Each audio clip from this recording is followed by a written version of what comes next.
अस्सलामुअलैकुम। मैं हूं आपका दोस्त तारिक हुसैन और आप देख रहे हैं मेरा यूट्यूब चैनल तारिक अंगरा, जिस पर मैं आप लोगों को तीतर के मुतालिक मुफीद बातें बताता हूं। तो दोस्तों, आज एक तो आप लोगों के कुछ चंद कमेंट्स हैं, उनके जवाब देने हैं।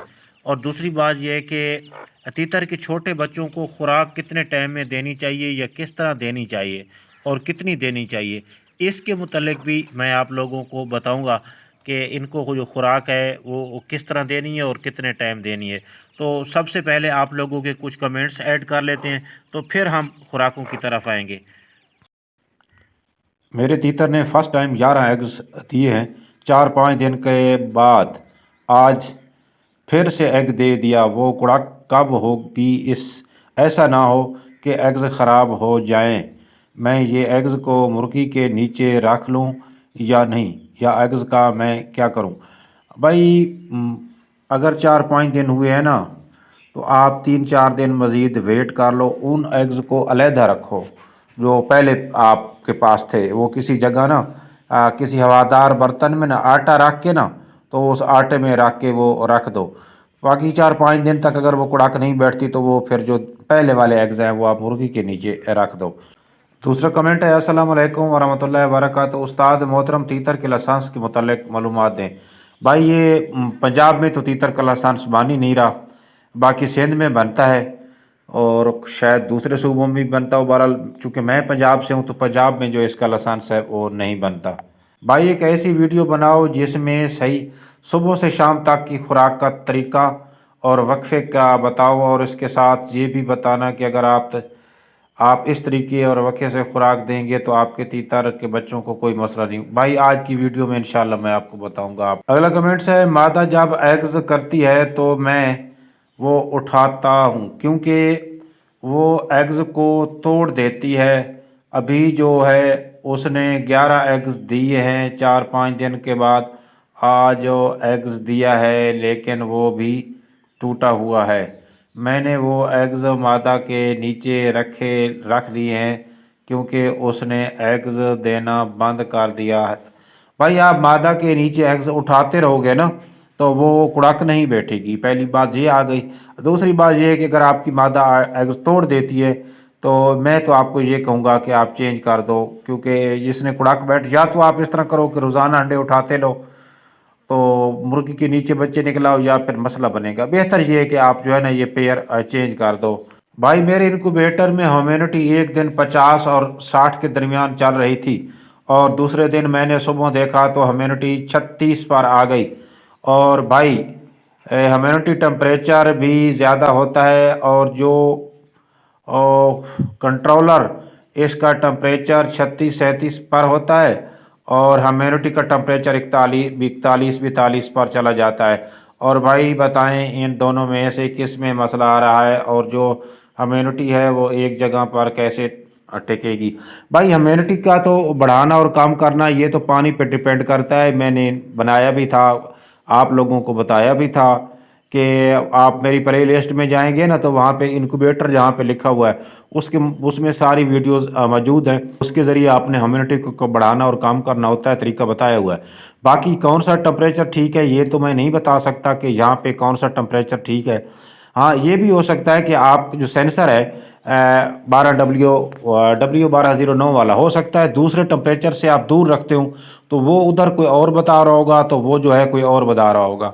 जो सेंसर है आप टेम्परेचर के ऊपर रखें, जो टेम्परेचर का मीटर है ना दूसरा, उसके ऊपर रखें। ऊपर रख के ही चेक करें कि क्या, क्योंकि जो सेंसर होता है ना वो जहाँ पे पड़ा होता है वहाँ का ही टेम्परेचर उसने मापना होता है।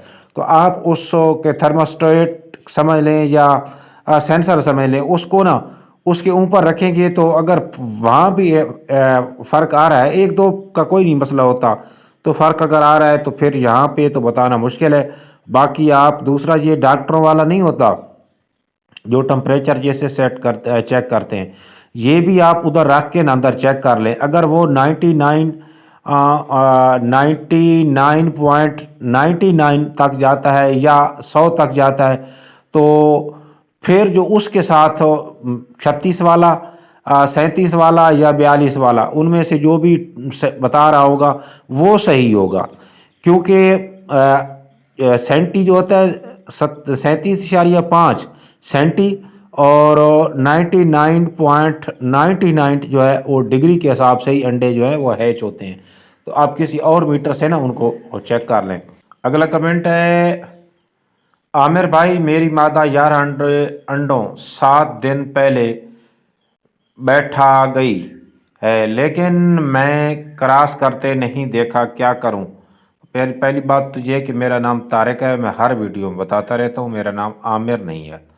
और दूसरी बात ये है कि मैंने बताया हुआ है कि ख़राब अंडों की पहचान, आप उस वीडियो को फॉलो करें। गालबन इसी वीडियो के नीचे ही आपने कमेंट ठोका है कि सही अंडों की पहचान क्या है। तो इसी आपने शायद वीडियो पूरी देखी नहीं है, मैंने आपको डिटेल के साथ बताया हुआ है कि 10-12 दिन के बाद आप अंडों की कैंडलिंग कर लें, आपको पता चल जाएगा कि उनमें बच्चा बन रहा है या नहीं। अगर बच्चा बन रहा है तो फिर तो नर क्रॉस करता रहा है, अगर नहीं बन रहा तो फिर जो है वो नर क्रॉस नहीं करता रहा। तो इस तरह तो मैं नहीं बता सकता कि नर आपका क्रॉस करता रहा या नहीं करता रहा, मगर आप वीडियो जो है ना उसको फॉलो किया करें। बहुत से दोस्त वीडियो को देखते नहीं है और फिर ना जिस तरह इस भाई ने कह दिया कि सही अंडों की पहचान क्या है, इस पर मैंने वीडियो बनाई थी और इसी वीडियो के नीचे ही भाई ने ये कमेंट ठोक दिया है कि अब मुझे कैसे पता चला कि अंडे ख़राब हैं या नहीं है। तो भाई जब पहचान बताई हुई है तो आप उसको थोड़ा फॉलो कर लेना। अगला कमेंट है, दखनी या सफ़ेद तीतर 1 साल का कितने का मिल जाएगा? भाई ये क्वालिटी पर डिपेंड करता है। अब तीतर जो है वो 4500 का भी है और तीतर जो है वो 8000 का भी है, ये इनकी क्वालिटी पर डिपेंड करता है। अच्छा, कुछ दोस्तों ने ना मेरा नंबर मांगा है, तो नंबर आजकल मैं अभी शेयर नहीं कर रहा। तो यूँ ही ये सीज़न आएगा, मतलब है कि जब सेल परचेज़ वाला, तो मैं आप लोगों के साथ ना सेल परचेज़ के लिए नंबर आप लोगों के साथ शेयर करूंगा कि जो भाई भी अपना अगर तीतर लेना चाहते हैं, बच्चे लेना चाहते हैं मुझसे, तो वो उस नंबर पे रब्ता कर सकते हैं। तो चलते हैं आप उस खुराक की तरफ जो कि मैं आपको बताऊंगा कि तीतर के जो छोटे बच्चे हैं उनको कितने टाइम देनी चाहिए, किस तरह देनी चाहिए। बाकी ये तो मैं बता चुका हूँ कि कौन कौन सी खुराकें देनी चाहिए, वो मेरी प्ले लिस्ट में पड़ी हैं, आप जाके देख सकते हैं। तो इसके मुतालिक मैं बताऊँगा क्योंकि कुछ दोस्तों ने कहा है और मेरा भी ज़हन था कि दोस्तों को बताऊं, क्योंकि ज़्यादा खुराक देने से ना या खुराक में बेज़ाब्तगी पैदा करने से तीतर के बच्चों के जो पेट है वो ख़राब हो जाते हैं। तो आप एक शेड्यूल के तहत ही आपने खुराक देनी होती है, वो किस तरह देनी है, चलते हैं उस वीडियो की तरफ। जी तो दोस्तों, खुराक के बारे में मैं आपको बताता हूँ कि पहली बात तो ये है कि सुबह के टाइम ने आपको ना सुबह के टाइम आपने इनको थोड़ा सा ना ज़्यादा खुराक देनी होती है, क्योंकि रात तक इनकी जो खुराक आप दिन को देते हैं ना वो सारी रात ये कुछ चूँकि खुराक खाते नहीं तो इनको भूख लगी होती है।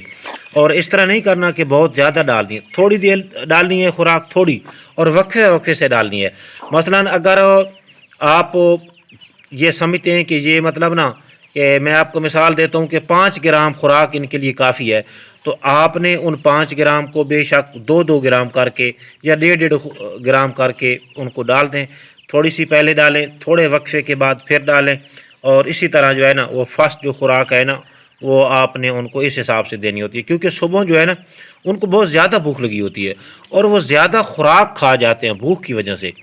तो बाज़ दफ़ा इंसान के साथ भी ऐसा हो जाता है, जब उसको भूख ज़्यादा लगी हो तो वो जो है ना वो अपनी गुंजाइश से ज़्यादा खाना ही खा जाता है। तो बाद में उसको पता चलता है कि यार मैंने आज खुराक ज़्यादा खा ली है, मुझे बदहज़मी हो गई है, इस किस्म की शिकायतें आ रही हैं। तो वक्फे वक्फे से आपने खुराक देनी है। बाकी कितनी देनी है ये आपके बच्चों की एज पे डिपेंड करता है। अच्छा, कुछ बच्चे ऐसे होते हैं जो सारा दिन ही बस लगे ही रहते हैं, जितनी खुराक दी हो जाओ बस खाते जाते हैं। कुछ जो है ना वो थोड़ा थोड़ा करके खाते हैं, यानी उनके हाजमे पे डिपेंड करता है कि उनका जो हाजमा है वो कितना है। आप ये चेक कर सकते हैं कि आपके जो तीतर हैं वो कितनी खुराक जो है वो बर्दाश्त कर सकते हैं, उस हिसाब से देना है। अच्छा, फर्स्ट टाइम हो गया, उसके बाद जो है आपने सेकंड टाइम खुराक डालनी है इनको। सेकंड टाइम आपने देख लेना है कि इनका जो पोटा है वो भरा हुआ है या उसमें खाली है या कितनी खुराक है, तो उस हिसाब से उनकी गुंजाइश देख के ही आपने खुराक डालनी है। और जो शाम को जो आपने खुराक डालनी है ना वो इतनी डालनी है कि बस वो रात तक उनका जो गुजारा हो जाए, क्योंकि शाम को अगर आप ज़्यादा खुराक डाल दोगे ना, दिन को तो ये वर्जिश करते रहते हैं, अगर खुराक ज़्यादा भी हो जाती है ना तो हज़म हो जाती है, चांस है। लेकिन रात को चूँकि ये इन्होंने आराम करना होता है, रेस्ट करना होता है, तो जो अगर ज़्यादा खुराक इनको आप दोगे तो रात को ना इनके लिए मसला बन जाएगा। और सुबह जब आप देखेंगे تو کچھ ٹائم کے بعد آپ کو محسوس ہوگا کہ آپ کے بچہ جو ہے ایک جگہ وہ آپ کو بیمار نظر آ رہا ہے۔ تو بہرحال خوراک دن میں 10 دفعہ دیں، 12 دفعہ دیں، 4 دفعہ دیں، 3 دفعہ دیں، لیکن کوشش یہ کریں کہ اس میں تھوڑی تھوڑی کر کے دیں اور وقفے کے ساتھ دیں۔ جتنی آپ زیادہ بار خوراک دو گے، وقفے کے ساتھ تھوڑی تھوڑی کر کے دو گے، اتنا ہی ان کا ہاضمہ جو ہے وہ بہتر رہے گا، کیونکہ جب تھوڑی خوراک کھائیں گے تو ہاضمے پہ لوڈ نہیں پڑے گا۔ ایک ہی ٹائم آپ زیادہ ڈال دو گے تو ان کو جو ہاضمہ ہے نا وہ پھر اوور لوڈ ہو جائے گا۔ امید کرتا ہوں آپ لوگوں کو آج کی ویڈیو پسند آئی ہوگی۔ ملیں گے اگلی ویڈیو میں، اس وقت تک کے لیے اللہ حافظ۔